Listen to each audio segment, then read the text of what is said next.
Hello guys and welcome back to another FPL video. Today I've got something a little bit more interesting for you. I've returned to some old ways of building team live with you, and I'm going to build a free hit and a wildcard for the upcoming Gameweek 29. I know that this is a very important period of time for most of you, so I want to prepare every cheap strategy possible. Of course, if you're looking for some transfers, I'll be doing them live on stream, so there we'll decide what to do and what's happening.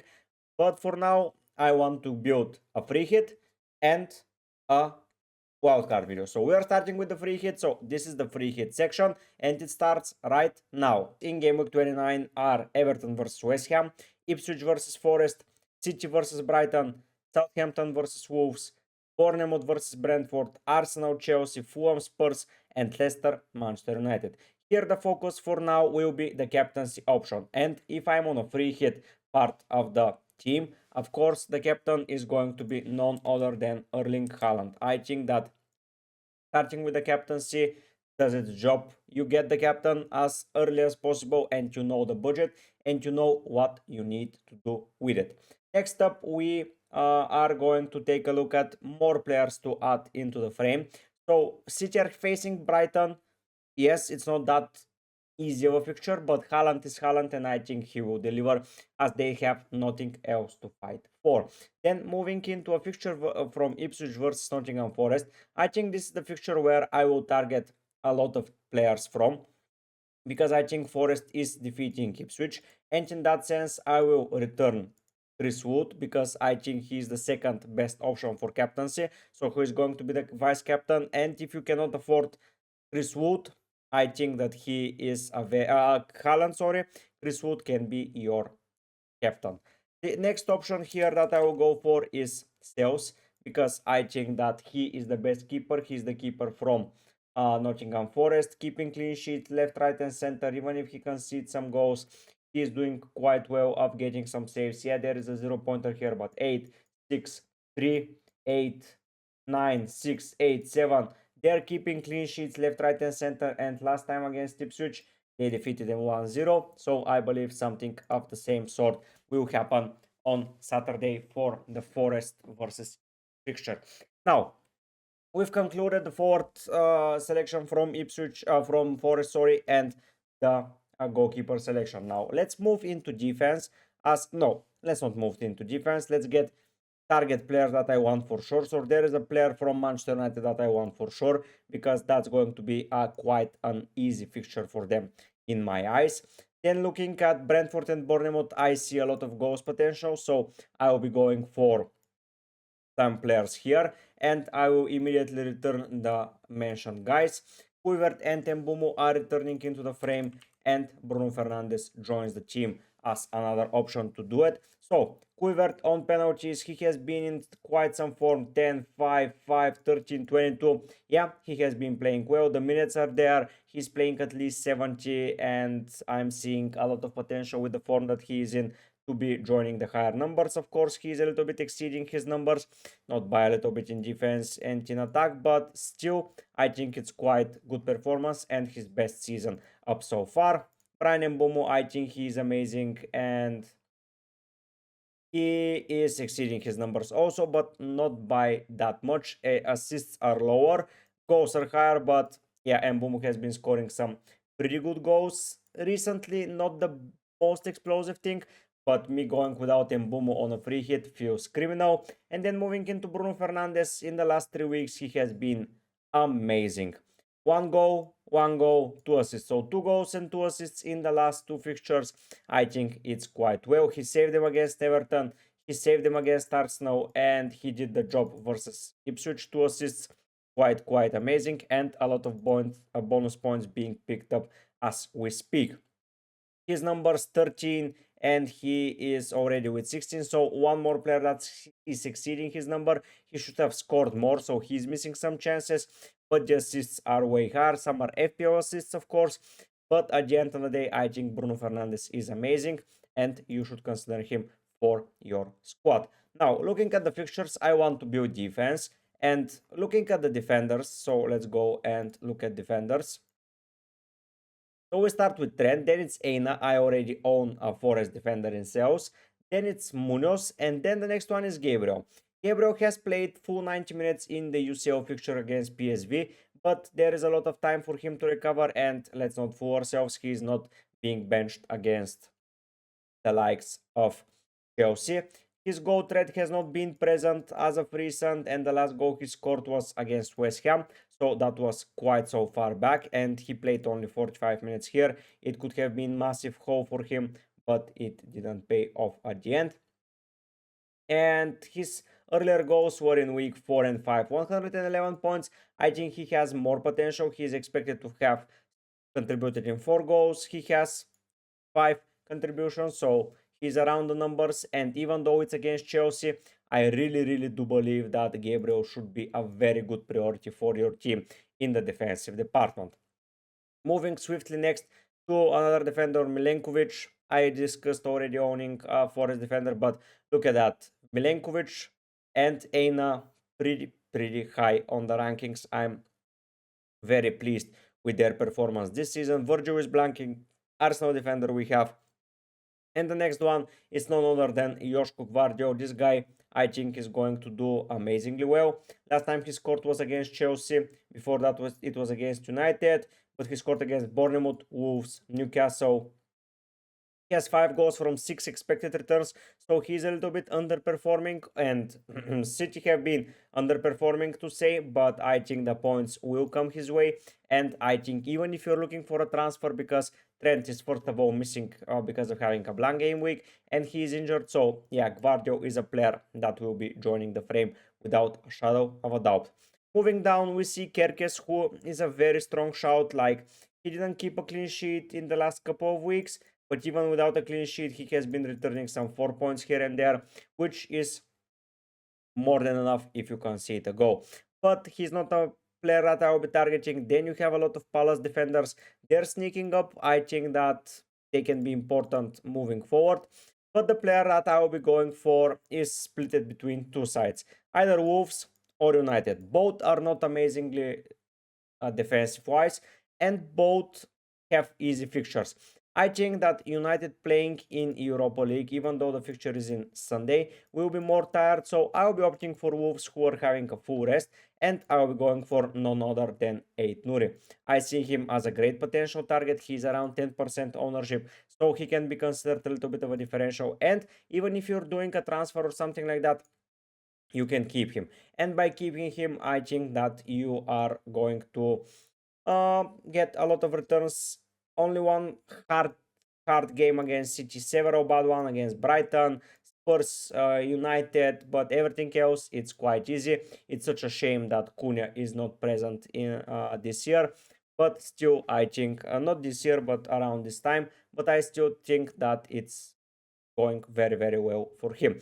Now, the goalkeeper department, I am not going to, I'm picking up playing keeper, and that keeper is going to be none other than Areola. I don't care if he keeps a clean sheet, he's not starting in the lineup. So in defense, I'll be going for the cheapest Forest defender to have a cover, but I'll see if I go there for now. United defender will be joining the frame, of course, if you look at Manchester United players. And we take a look, Dalot is at the top. He's quite expensive. Mazraoui is there, so I'm going to pick Mazraoui at 4.3. You cannot go much better. So yeah, picking him as a cover. And now we have 2 United players, and now we need to decide, are we going with 3 forwards or are we going with 5 midfielders? Because there is a midfielder code, I think you can guess by the gaslighting. I can, not the gaslighting, about me speaking very profound from for Jared Bowen. I think he missed an opportunity to extend his return rate, but he has been playing quite well, and against Everton I see him coming into the bonus points and into the goal scoring opportunities. So now we have 3 defenders to play, so Gabriel, Gvardio and Ait Nouri. Then we move to Kluivert and Bruno and Fernandes, and now we have two forwards. Now there are some possibilities to do. You can triple up on City, going with Marmoush or Foden. This is an option. You can, of course, if you look at the forwards, go for someone like Uisa. He has been playing well, not But yeah, he has been playing well. Not so far away from home, but still good performances and good returns for the price that you're paying. Row is a great option because I think that you can go pretty well. But if you're on a free hit, I think the option to take into consideration is going to be called none other than Cole Palmer.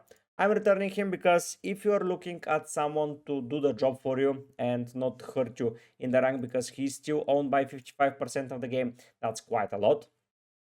And by being owned by so many players, I think that he fits the bill here perfectly, and I'll be adding him into my midfield. That would lead me to 9.7 million, so I can go with a defender from Forest that is cheap and can do the job.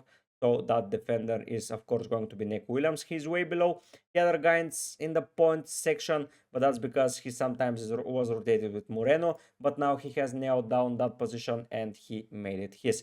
Now we're left with 5.3 with 4 forward. It's not looking that easy to pick a forward, so 5.3 if we go. I don't see a lot of players. Vardy is here. Am I picking Vardy? Probably not. Strand Larsen is an option, so I will go with Strand Larsen. Why the hell not? And this will leave me with some budget in the bank. So the starting lineup will, for the free hit, be Matseus, Gabriel, Gvardio, 8 Nuri, Kluivert and Mbeumo, Palmer, Bowen, Fernandes in midfield, and Haaland and Wood in the attacking department. You have Larsen, you have Nick Williams, you have Mazraoui, and you have Areola on the bench. If something happens, I will put Strand Larsen first. Williams second and Mazraoui third on the bench, so I think that sums up the free hit. It changed not by much. I only changed bench players. I think that the starting 11 remains like that. I have been on the FPL Army podcast where I showcased this free hit and I quite like it. So if you do enjoy it, please leave a subscribe. I'm aiming to reach 3.2k before probably before the start of next week, but let's see if this happens. So now this is the team.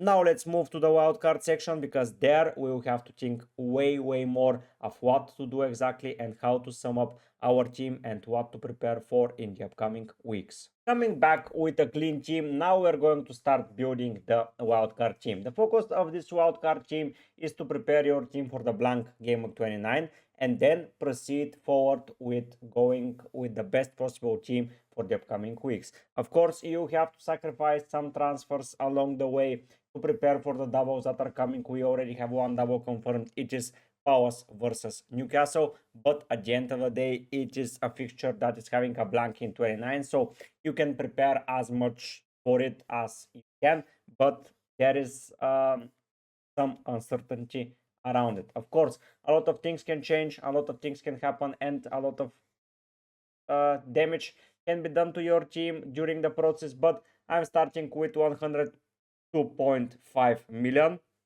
So it's not a bad budget to begin with, and now let's start building. So first of all, I want to mention one thing. Even though there is a team in the league that are not going to have a double, there is a player in that league being called Mohamed Salah that is going to immediately enter the frame. He already defeated his record at 303 points for the FPL game, and now he's on 306.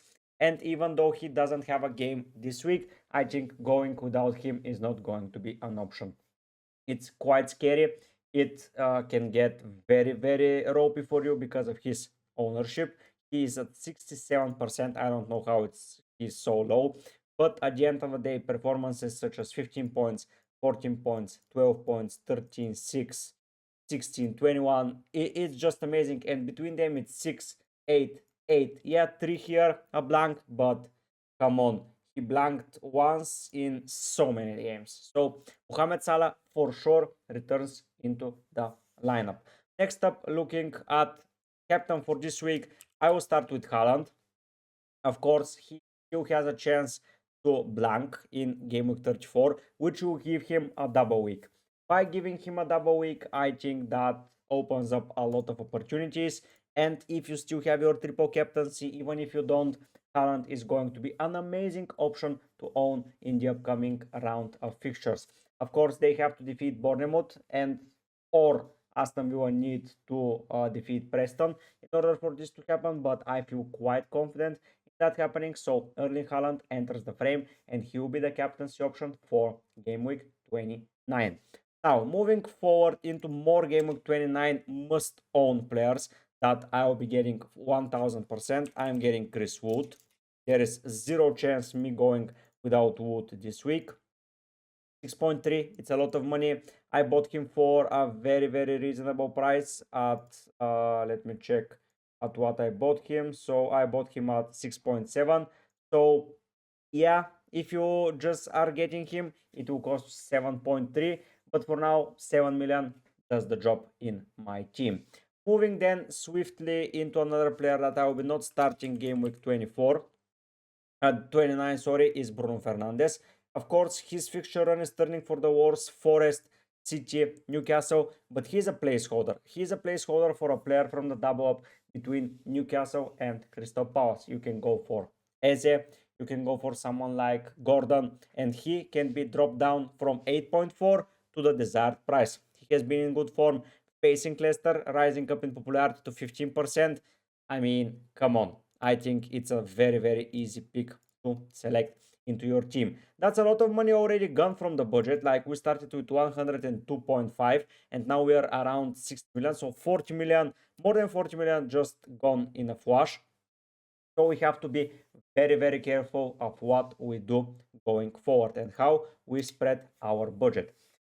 Speaking about the blank week 29, I want to prepare with players for the upcoming game week 30. And by doing that, I will pick players that will be blanking in game week 29. And one of the players is going to be Munus. I think he's one of the more important defenders to have in the upcoming run of fixtures. And he has not blanked. No, he has blanked once in the last 5 and that is twice in the last 8. So yeah, pretty good return ratio for whoever got him. 13%, that's because of the blank, but I want to immediately have him for the game against Southampton. Then it's Brighton and it's a little bit tough, if I have to admit, but then it's a double versus City and Newcastle. One more tough period for him, but at the end of the day, I think he will do the job and he can do quite brilliantly well if it's for your team. So Munoz enters the frame, another player with a blank, but he will be sitting on the bench. We have a third spot on the bench, and in order to make it possible, I can go for another Newcastle defender, but that would leave me a little bit open this week. So I want to have probably a defender that is going to have a double potential, and I'm going to select him. Then we have, of course, the opportunity to go with some players around the team to justify points, etc. But I'm going to go with my guy Mateta. He has been playing very well before his injury. He has blanked only once again in the last 8 fixtures that he played. So yeah, he's 5.8 because of the injury, but against Southampton away, yeah, I feel quite confident that he will do the job at this time around. Then it's Brighton, City, Newcastle. I can keep him for that run, and still he has a possibility to blank in 34 as Crystal Palace are still in the tournament. So I will be saying that for now there is a potential double up here. Of course, Arsenal can double also, but yeah, I'm getting him, and I'm getting him for 7.5 as cheap as possible because he will rise in price. So that is the front line done. We have the 3 blankers done. So now we have to be very picky with our moves. Of course, I'm starting with a double week player again, and that's going to be Henderson. I know that he's 4.6 and that's not a cheap keeper to have on the bench for this week, but honestly, yes, Southampton and then 3 fixtures, I'm happy. A potential another double, yeah, I'm starting with Henderson in goal, and he's going to be on my bench. So the double ups already I've prepared 3, which is more than enough. You have to prepare for someone like Newcastle, but you can get Isaac, you can get Gordon, you can get a cheap defender from them quite easily. Of course, you can here save some money by not going to Munoz directly and picking someone like Burn or Livramento or Trippier, but Trippier is too expensive, so Livra is 4.5, so Burn here. You can go with Burn, and just leave your options open if you're looking for assistant manager, if you're looking for something like that. So let's start with Burn for now. I know that Munus will be quite popular, but we have Henderson for now to cover for him, and he's way cheaper. Of course, there is someone that you can go for Newcastle, but that's Nick Pope, and that is expensive as hell. In order to save some money, I'm going to go with Ariola in goal. He has in game week 34 Brighton, still a possibility for a double up. So if he doubles Southampton and Brighton, come on, you cannot say no here. You can play him against Bournemouth. You can bench him here when he has a double. You can play him against Southampton.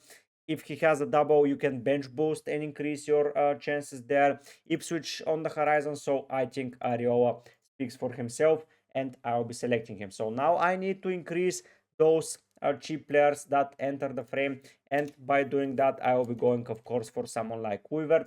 6.2, very good player. He can be blanking in 34, but that's a very iffy situation, to say the least, because they face United, but still they can defeat City and FA Cup and double up, and they can face United and Palace. A very amazing thing. You can say the same for Bruno Fernandes, of course. If the favorites win the game, it's very unlikely that Bournemouth double up. But for now, I think with that run of fixtures, you cannot avoid them, and Kluivert enters the frame just about now, and us with an immediate effect. Now we need to start saving some money because we have sixth position with 32 million, so that's around 5 million for players. So let's start picking some cheap defenders. First of all, we start with Nick Williams as well as the other players. He can have a blank in 34, and that's if Forest reach the semi-final of the FA Cup. Of course, before game week 30 we will know, and if all the favorites go out, yeah, it can get tricky for you using the wildcard, but I wanted to prepare some team for you in order to have it. So 4.4, another defender, and he has Ipswich away this week. I think it works out perfectly.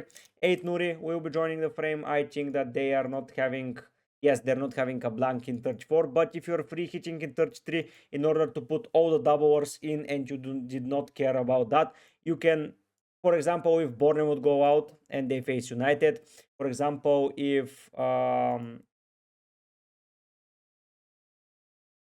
Forest go out and they face Brentford at that time of the fixture, of course you have Salah.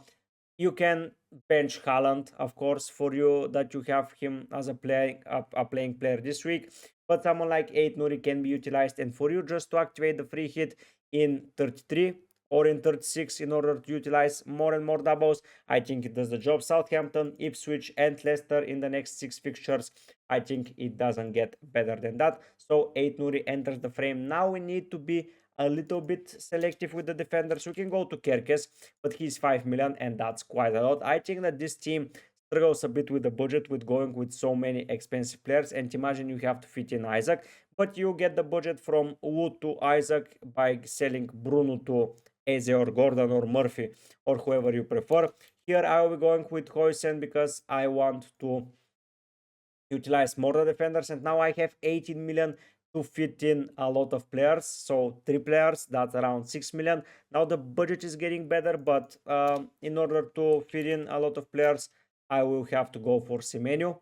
Another player from Bournemouth, I think it's quite strange to double up on so many, but if you look at midfielders and we order them by price, and we go there, we can do several things. So we can pick one more Forest player. Yes, it can do the job, and I think that Odoi can be performing really well. The issue is Hudson Odoi, yes, that's here. 5.2, that's great, and you have Ipswich. But you have some mixed fixtures, but it's okay. You can keep him for the season, and you can bench him here and there if you're not happy with it. At 5.2, yes. Elanga is another option at 5.3, but I will just get Hudson Odoi as he's a little bit cheaper. And now this leaves us with some money to work with. I don't own any Arsenal players, and that's quite scary, to be fair, but maybe I'm not able to afford him. We go to Gabriel to see how it looks with him, and we'll have 7 million to put a defender. Of course, we can go with someone like Vardio, and we'll have 7.6, and now this looks better. So going with Guardio instead of what's his name, instead of Gabriel, saves us some money, which is good because now we can go to midfielders. I don't know if it will change the things a lot, but you can pick Bowen. You can pick someone like who you can pick either way. You can go with someone like Mituma, who they are open to have a double up. Of course, we don't know if that's going to happen, but the midfield doesn't look that quite exciting. To be fair, I would be honestly going with the pick of Semenyo, and I'll have 1.9 in the bank because I will need to sell wood soon, for example, and let's get Isaac, who will be very, very expensive, but Isaac is like that. And I'll need to sell Bruno, let's say, for Gordon. Yes, I know that he's suspended, and you can, for example, get Munoz instead of Hoyce and 8 Nuri. You can save some money by going, I don't know if Semedo is cheaper.